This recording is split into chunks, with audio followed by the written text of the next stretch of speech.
l'adoption par des couples de même sexe. Cette question est de fait d'ordre juridique, psychologique et philosophique. C'est pourquoi il nous a semblé logique de convoquer pour en parler des juristes, des psychologues et des philosophes.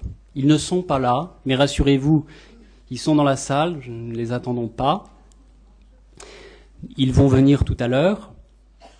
Mais avant de les entendre, nous avons souhaité donner la parole à deux élus, car même si ce débat est fondamental dans la mesure où il touche à des questions anthropologiques, il est déclenché par un projet de loi donc, qui intervient dans la sphère politique.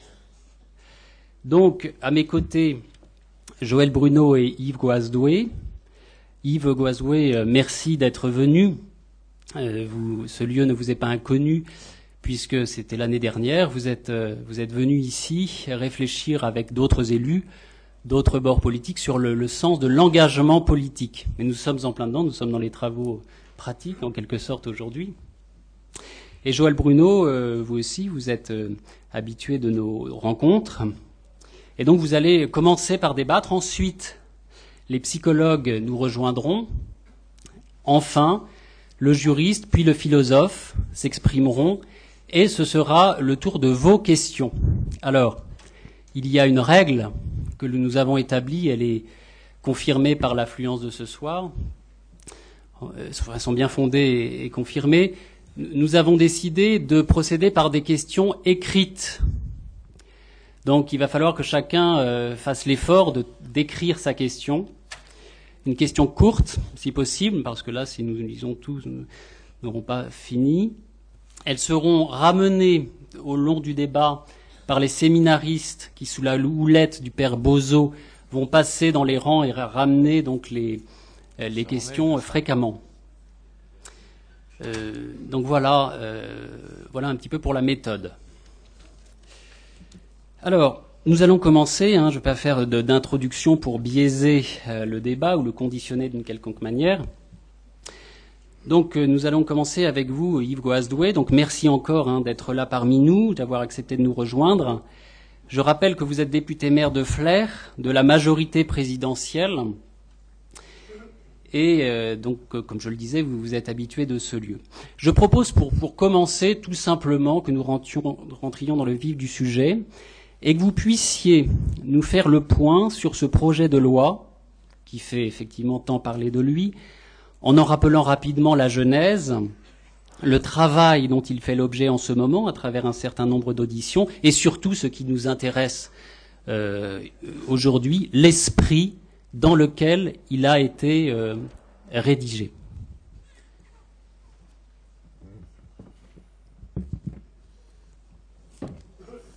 Je m'approche du micro. Bien écoutez tout d'abord, bonsoir à toutes et à tous.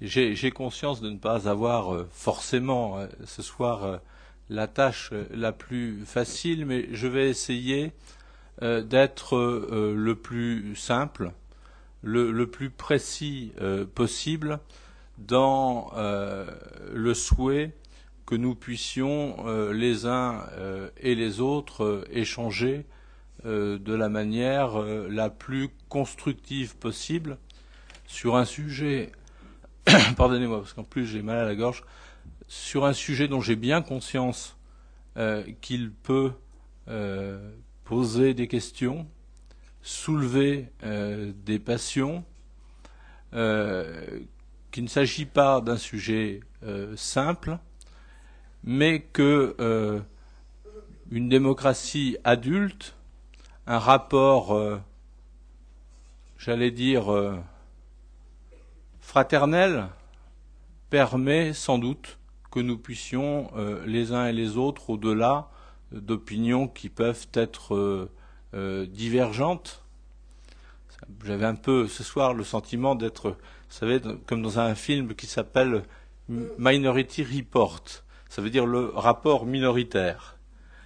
Eh bien, j'assumerai ce rapport minoritaire car je sais que il est ici, au fond, des uns et des autres accepté. De quoi parlons-nous? Car je crois que c'est essentiel que de pouvoir circonscrire très exactement les contours du projet de loi qui nous est aujourd'hui proposé par le gouvernement. Projet de loi, puisqu'il ne s'agit pas d'une proposition de loi, il s'agit d'un projet de loi qui émane du gouvernement, qui a été adopté en Conseil des ministres et qui a été transmis à l'Assemblée nationale, avec le souhait que ce projet de loi puisse être instruit en toute sérénité, que toutes les auditions puissent être faites dans le respect des uns et des autres, ceux qui veulent ceci, ceux qui veulent cela, les experts, ce que nous allons entendre tout à l'heure, les sensibilités religieuses, les sensibilités sociétales, de telle manière que la représentation nationale puisse s'exprimer pleinement. C'est donc un projet de loi qui n'est pas soumis à la procédure de l'urgence. C'est donc un projet de loi qui, à la demande du président de la République, dont l'examen a été repoussé à la fin du mois de janvier, pour permettre justement une information complète des uns et des autres et un débat. Et c'est d'une certaine manière à votre invitation, mais je n'ai pas hésité une seconde, que ce débat s'ouvre ici ce soir. C'est une loi qui fera l'objet, après les auditions, après de nombreuses modifications liées à des amendements, y compris les amendements de la commission des lois à laquelle j'appartiens, qui fera l'objet d'un vote à l'Assemblée nationale, puis d'un vote au Sénat, très probablement d'une navette, très probablement d'une commission mixte paritaire, c'est-à-dire d'une formation paritaire entre sénateurs et députés avant de devenir la loi de la République. Voilà pour l'esprit dans lequel les choses sont abordées. Il ne s'agit pas du tout de faire des choses rapidement et sans avoir recueilli l'avis ou l'assentiment ou les précisions techniques des uns ou des autres. Pour que notre débat soit fructueux, il faut que nous parlions de la même chose. Le projet de loi vise à ouvrir, je reprends le texte, c'est le plus simple, le mariage aux couples de même sexe. Il ne s'agit pas de réformer dans l'esprit du gouvernement, et pas plus dans l'esprit du législateur, en tout cas dans mon esprit, car certains peuvent avoir des intentions différentes, je ne le cache pas. Il ne s'agit pas de réformer l'institution du mariage. Alors, tout en étendant l'application de ces dispositions aux couples et aux personnes de même sexe, le projet de loi, pas plus que le droit positif existant, ne propose une définition du mariage. Vous savez que c'est surprenant. Nous en discussions tout à l'heure avec un collègue privatiste. J'ai été chargé de TD dans le temps à la faculté de droit de Caen, mais en droit public. Bizarrement, il n'y a pas aujourd'hui, dans le Code civil, de définition du mariage. Il n'est pas proposé aujourd'hui d'en donner une. Par ailleurs, le texte ne modifie pas l'existant applicable aux couples de sexe différents. C'est-à-dire qu'il n'y a aucun changement de droit positif en la matière. Enfin, on m'entend mal, non? Non, c'est pour la chapelle à côté. Ah, d'accord. Je continue. Oui, parce que c'est pour diffuser à côté. Je peux essayer de faire le tout. Hein. Les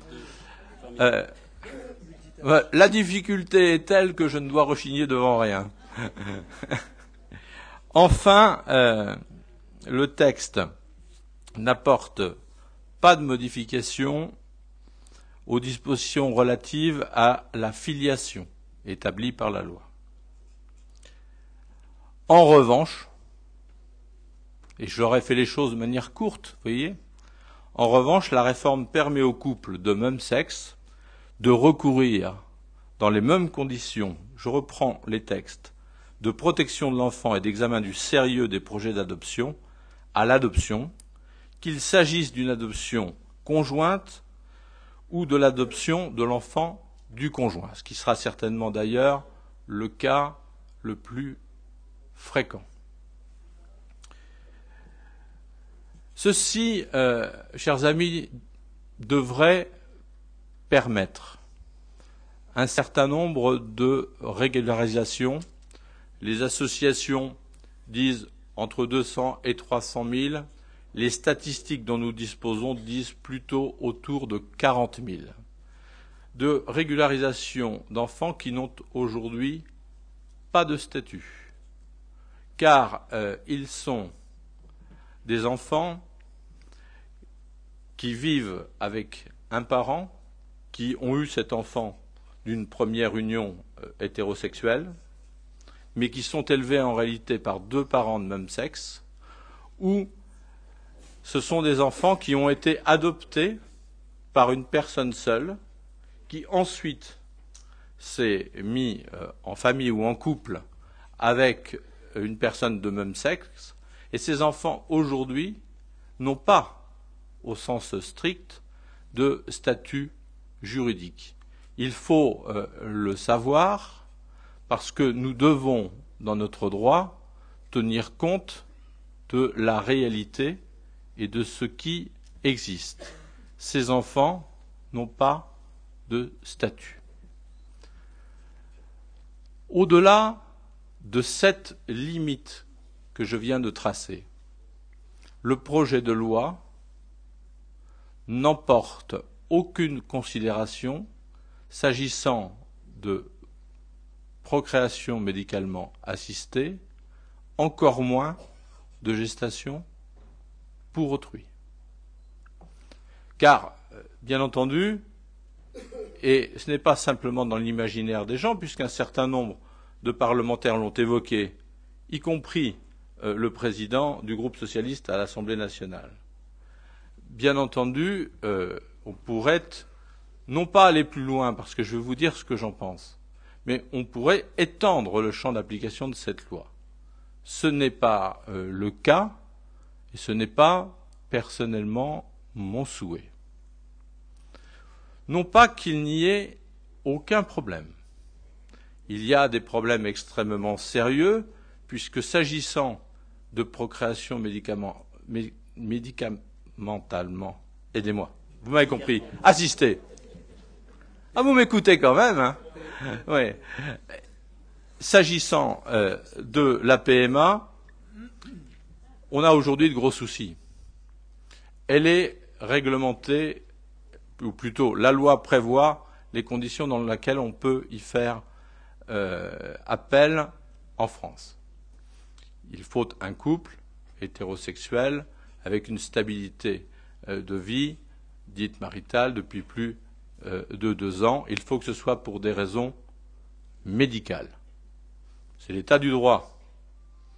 Le problème, c'est que l'état du droit en France est très largement aujourd'hui, non pas contourné au sens strict, mais non respecté, car pour bénéficier d'une PMA, il suffit de passer la frontière belge ou de passer la frontière espagnole. C'est le cas le plus courant. Ce qui fait que nous avons des enfants qui n'ont pas vraiment de statut et qui sont à régulariser sur notre propre territoire. Pour partie. Donc ce sujet-là existe. Moi, je crois qu'il doit être tranché dans une grande loi famille, qui doit faire l'objet d'un débat national et général, et qui doit faire l'objet auparavant des consultations qui sont déjà prévues par la loi, en particulier des comités